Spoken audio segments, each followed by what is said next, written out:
guys, welcome to Sampa's channel. If you're new here, don't forget to subscribe and hit that notification button. Yeah.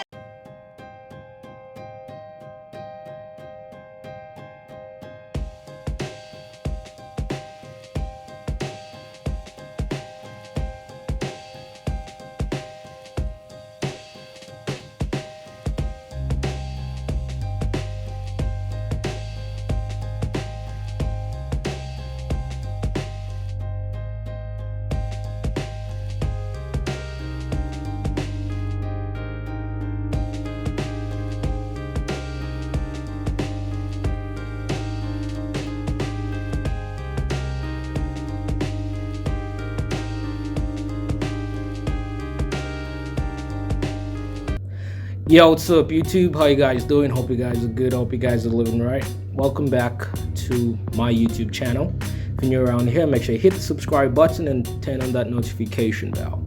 The kind of content that you guys can find on my YouTube channel are tutorials, forex tutorials like this one.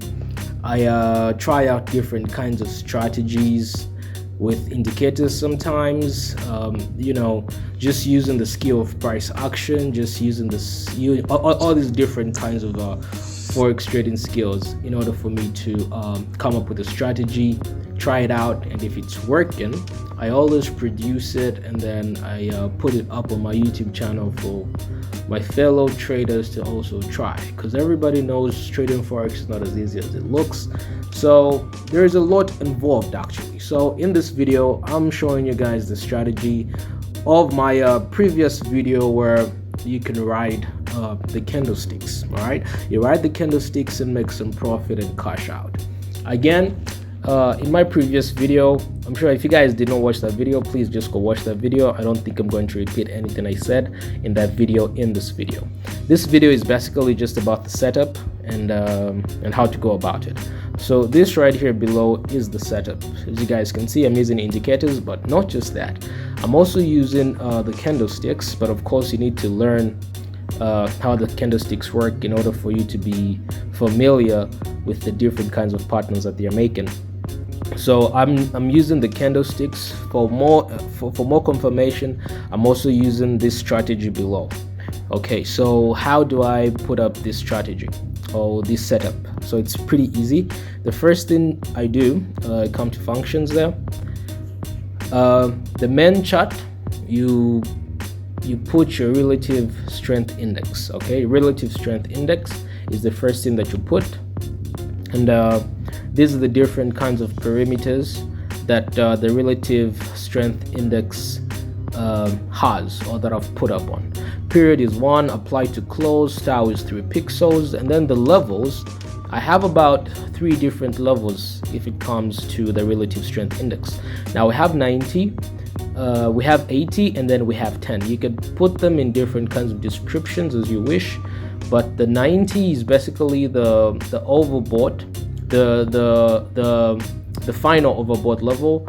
The 80 is I would call it the medium overbought level, and then the 10 is the oversold level. Okay, so that is my description in my head, though I haven't put it there. I just want you guys to get the gist of what I'm talking about. So yeah, basically that is how the relative strength index is set up.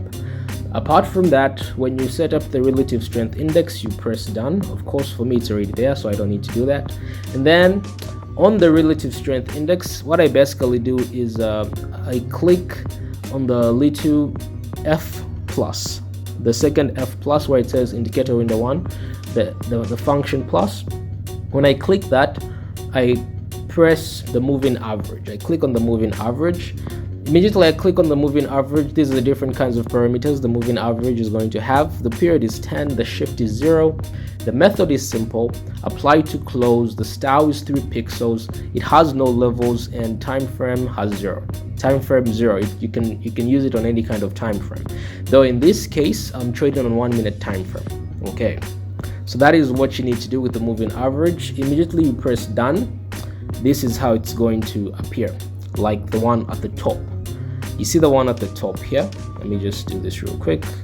This one at the top here, or this area at the top, that is what's going to appear. So you can see the 90 is right there, the 80 is right there, the 10 is right there, then this red line right there is the moving average. Okay, so that's how it needs to look like immediately you apply those kinds of settings. Apart from that, ladies and gentlemen, you're going to need more than the moving average. You're going to use one of my favorite indicators known as the Ichimoku. Okay, the Ichimoku and the RSI still. So the second thing that you do, again, let me just show you my functions. You open an indicator window 2, which is a second indicator window. Okay, on that second indicator window, the relative strength index is the first thing that you put. Again, in this case, the relative strength index period is 1, applied to close, the style is 3 pixels. The levels in this case are 3 again.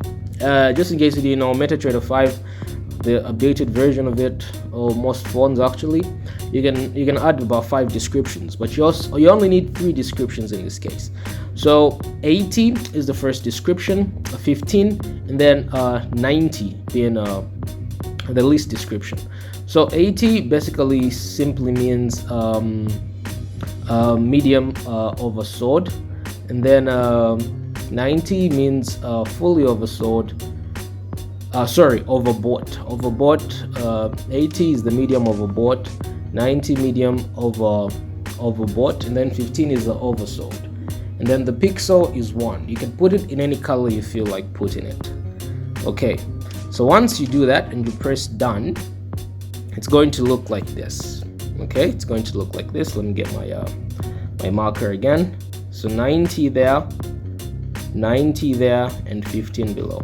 So it's basically the same as the indicator window on top, except for we have 10 there and then we have 15 below. Okay, now after you have done this, remember you're going to need to use your Ichimoku.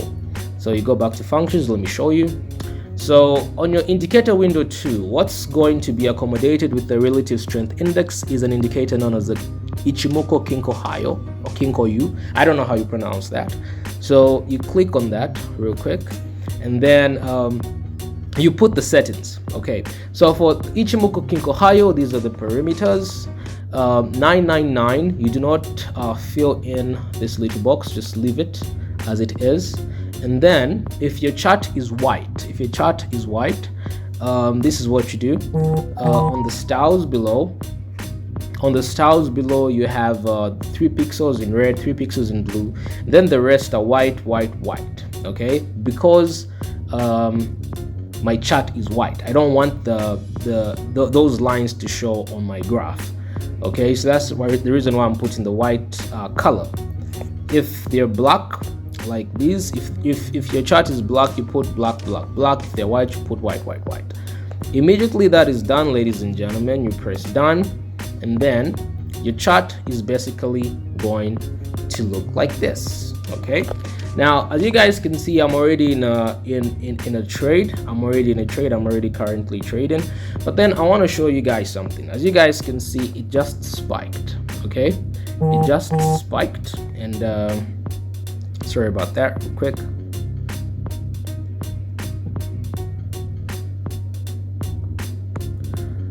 So it just spiked.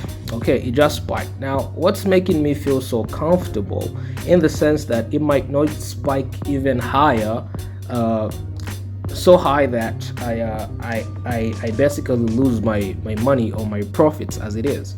So currently as it is that the market is trending down. It meets all the conditions.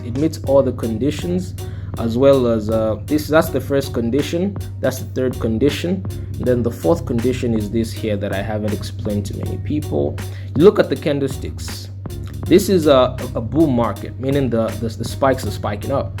Now, in as much as this is a bull market, you need to look at the candlesticks when it starts to drop. Okay, when it starts to drop fair and height, you find a candlestick is higher, a little bit lower, the same or a little bit lower, then it starts coming down, just like that. That's what happens once the conditions are met. You also look at the highest trending candlesticks. in the 1 minute time frame since the market has been dropping. Once you look at that and then you analyze the rest of the candlesticks, okay, has any candlestick gone above the highest? If a candlestick has gone above the highest, that is not a good market condition. I would advise you to just basically ignore that and wait for a better market condition. Now, with that being said, ladies and gentlemen, as you guys can see, if I go to profits, in this case, this is just I'm just basically showing you. So I basically didn't go too crazy. It's just a tutorial video, but let me just step it up a notch.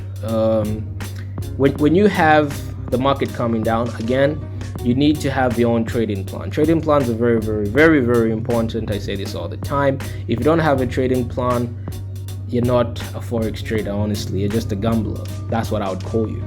So when you have a trading plan, at least you know what you're doing. You're aware of what the market is doing and what it's about to do. With that being said, you know exactly what you want to get from the market, and you must get out immediately you get what you want.